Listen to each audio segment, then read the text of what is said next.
Selamat siang saudara, Anda menyaksikan Breaking News bersama saya Muhammad Syahriza. Saudara, Amerika Serikat menyebut Rusia diduga ini memberikan informasi intelijen kepada Iran yang berpotensi membantu Teheran menargetkan aset militer Amerika di kawasan Timur Tengah.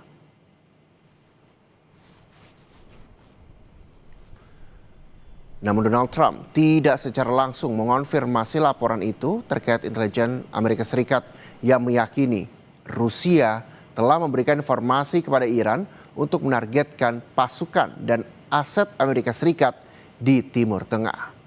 Namun Donald Trump ini mengisyaratkan bahwa hal itu tidak terlalu penting jika Moskwa terbukti membantu Iran.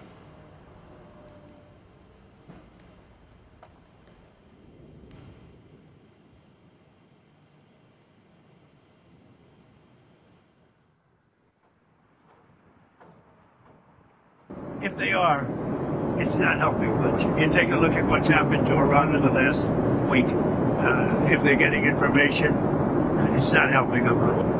I don't know, look, they can give all the information that they want, but people they're sending it to are overwhelmed. Russia would be overwhelmed too. Anybody would be.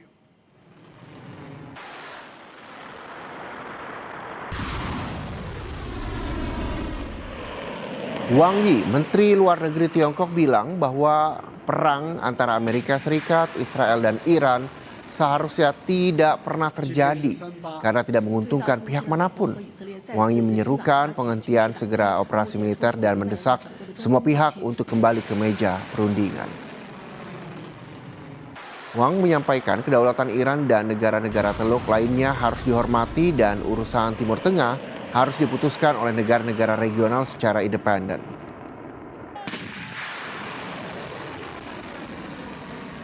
今天是3·8。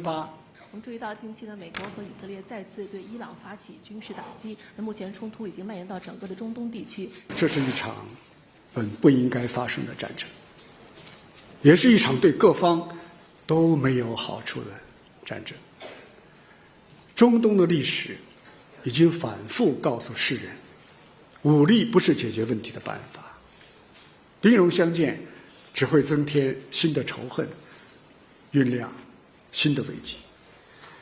中方愿再次呼吁，立即停止军事行动，防止局势轮番升级，避免战火外溢蔓延。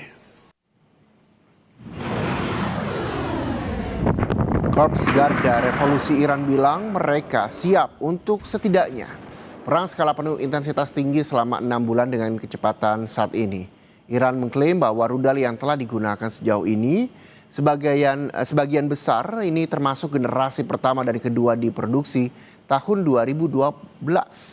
Dan Iran bahkan belum menggunakan rudal yang telah diproduksi selama 10 tahun terakhir yang telah meningkat beberapa kali lipat.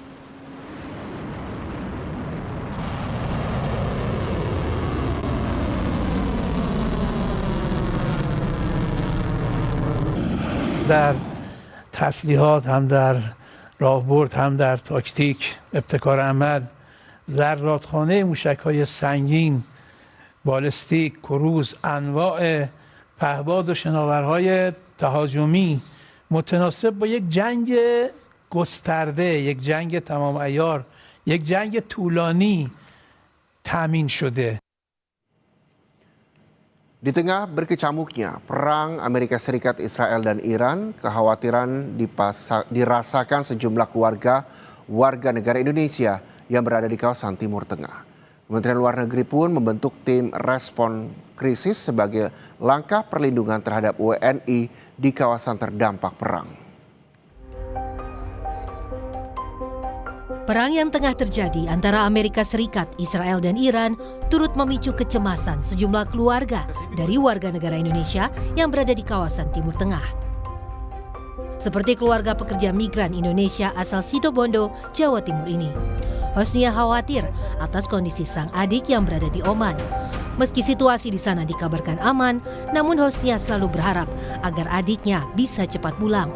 Sang adik yang bernama Sri Wahyuningsih juga mengutarakan keinginannya untuk segera pulang. Di sana adik masih ketakutan nangis terus, minta mau pulang gitu. Takutnya ketakutan itu dari bom itu terus menanjak terus. Sekarang kan sudah agak mendingan aman di sana, cuma ya adik saya itu tetap mau minta pulang.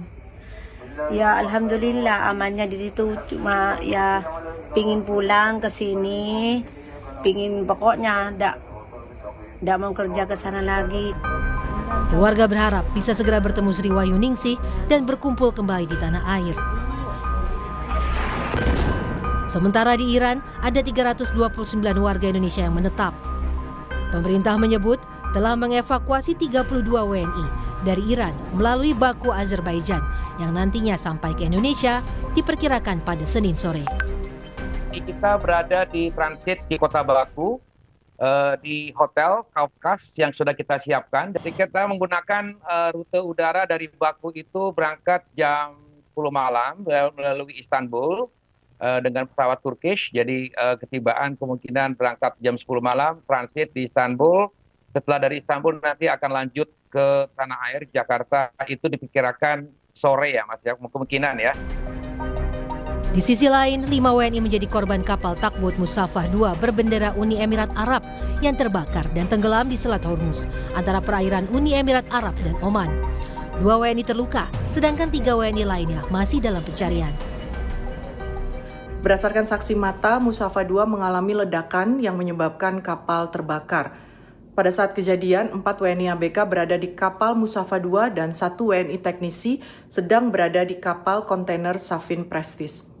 Status para WNI yaitu 1 WNI ABK mendapat perawatan luka bakar dan sedang berada di Rumah Sakit Kota Kazab, Oman, dan 1 WNI teknisi yang selamat telah berada di kota Abu Dhabi, sementara 3 WNI ABK masih terus diupayakan pencarian oleh otoritas setempat. Di tengah memanasnya konflik Amerika Serikat, Israel, dan Iran, Kementerian Luar Negeri membentuk tim respon krisis. Langkah ini diambil untuk melindungi WNI yang saat ini masih berada di kawasan terdampak perang. Tim akan memantau perkembangan situasi konflik secara intensif sehingga pemerintah dapat bergerak cepat untuk melindungi WNI jika kondisi keamanan memburuk. Tim Liputan Kompas TV.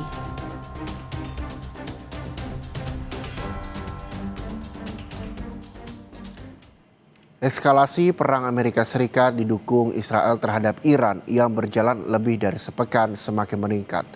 Kini pemerintah mulai mengevakuasi warga negara Indonesia di Iran secara bertahap.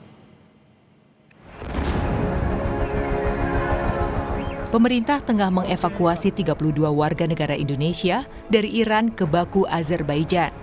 Pemerintah mencatat ada 329 warga Indonesia yang menetap di Iran. Kementerian Luar Negeri memperkirakan evakuasi WNI gelombang pertama ini akan tiba di Indonesia pada 9 atau 10 Maret. Tahap pertama ini akan melalui Azerbaijan, tapi mungkin ini untuk jalur-jalur evakuasi ini akan dilihat sesuai kondisi real di lapangan. Untuk rencana evakuasi selanjutnya akan diputuskan oleh pemerintah RI setelah melalui berbagai pertimbangan keamanan yang paling update dan aspek-aspek lainnya, termasuk asesmen dari KBRI Tehran sebagai kantor perwakilan PEMRI yang memiliki kemampuan untuk memberikan asesmen yang paling lengkap. Perang Amerika Serikat yang didukung Israel terhadap Iran juga berdampak pada jadwal penerbangan jemaah umroh. Salah satu jemaah mengungkap, sejumlah WNI jemaah umroh yang sudah meninggalkan penginapan sempat tertahan di bandara saat berbagai jadwal penerbangan dibatalkan. Pada saat bersamaan, penginapan di Mekah dan Madinah, Arab Saudi pun penuh saat Ramadan. Itu ada beberapa yang memang tercancel waktu itu. Mereka masih ada di sekitaran Bandara Jeddah gitu. Oh, otomatis tidak tinggal di penginapan berarti ya? Karena untuk saat musim Ramadan ini, setahu saya memang full untuk hotel di Mekah ataupun di Madinah. Jadi agak susah mungkin untuk mencari hotel ya Pak. Sementara itu, di Uni Emirat Arab, pemerintah telah menetapkan siaga 3 sejak awal serangan balasan ke Iran ke sejumlah aset Amerika dan Israel 28 Februari lalu. Kemlu mencatat 121 penerbangan WNI dari Abu Dhabi dan Dubai kembali ke Indonesia terganggu. Kemlu telah meminta visa darurat untuk memperpanjang masa tinggal WNI yang penerbangannya terdampak perang AS Israel dan Iran. Kita sudah koordinasikan dengan otoritas setempat untuk memastikan keamanan mereka, penyediaan akomodasi dan logistik, dan juga penyediaan emergency visa. Karena kalau untuk transit sebetulnya hanya diberikan visa 96 jam, namun saat ini sudah diberikan emergency visa hingga nanti mendapatkan penerbangan keluar dari UAE. Saat ini siaga 3, dan kemudian kita melakukan town hall meeting dengan seluruh WNI kita yang ada di UAE untuk memberikan update situasi keamanan dan juga langkah-langkah kontingensi jika terjadi eskalasi. Kemlu mencatat ada warga negara Indonesia di Timur Tengah. Pemerintah memastikan respons menghadapi situasi darurat sudah siap jika eskalasi perang AS Israel dan Iran meningkat. Tim Liputan, Kompas TV.